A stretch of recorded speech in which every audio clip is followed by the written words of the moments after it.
ক্লাসে আমরা সেকশন 5 পর্যন্ত আলোচনা করেছিলাম। এই ক্লাসে আমরা সেকশন 6 নিয়ে আলোচনা করব।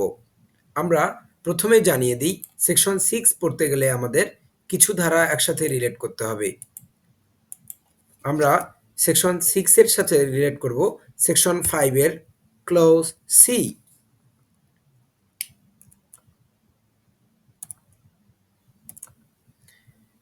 সেকশন 5 এর ক্লজ সি এবং সেকশন 52 এই দুইটা ধারা এখানে আমরা রিলেট করব।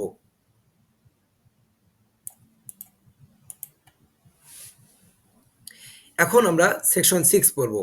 এখানে বলছে যে specific relief granted under clause C of section 5 is called preventive relief. অর্থাৎ প্রিভেন্টিভ রিলিফটা কাকে বলে সেটা বলা হয়েছে সেকশন 5 এর সিতে। আমরা ইতোমধ্যে সেকশন 5 এর 6 সি পড়েছি। সেখানে বলছিল যে by preventing a party from doing that which he is under an obligation not to do.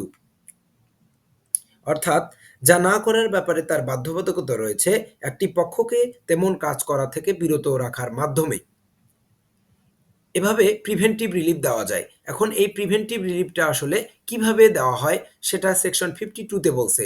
আমরা যদিও এখনো 52 পড়িনি, এই পাশাপাশি আমরা 52টা একবার দেখে নিই, পরবর্তীতে আবার বিস্তারিত পড়ে নিব।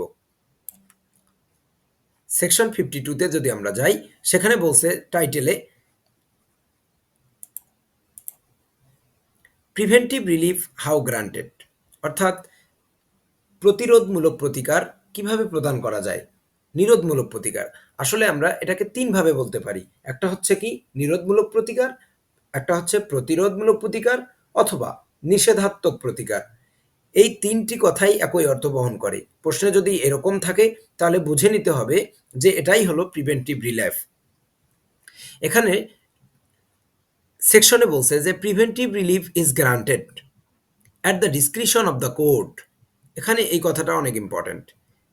এটা আদালতের জন্য বাধ্যতামূলক নয়, এটা একটা ডিসক্রিশন অফ দ্য কোর্ট, অর্থাৎ আদালতের স্বেচ্ছাধীন ক্ষমতা অথবা বিবেচনাধীন ক্ষমতা। এই প্রিভেন্টিভ রিলিফটা গ্রান্টেড হয় কিভাবে? ইনজাংশনের মাধ্যমে, নিষেধাজ্ঞার মাধ্যমে। এই নিষেধাজ্ঞাটা আবার দুই প্রকার হতে পারে, একটা হচ্ছে টেম্পোরারি ইনজাংশন আর একটা হচ্ছে পারপেচুয়াল ইনজাংশন। টেম্পোরারি ইনজাংশনটা এটা নিয়ন্ত্রিত হয় the code of civil procedure 1908 এবং পারপেচুয়াল ইনজাংশনটা নিয়ন্ত্রিত হয় এই আইনের দ্বারা। এ সম্পর্কে আমরা পরবর্তীতে আরও বিস্তারিত জানব। আজকে এই পর্যন্ত, ধন্যবাদ।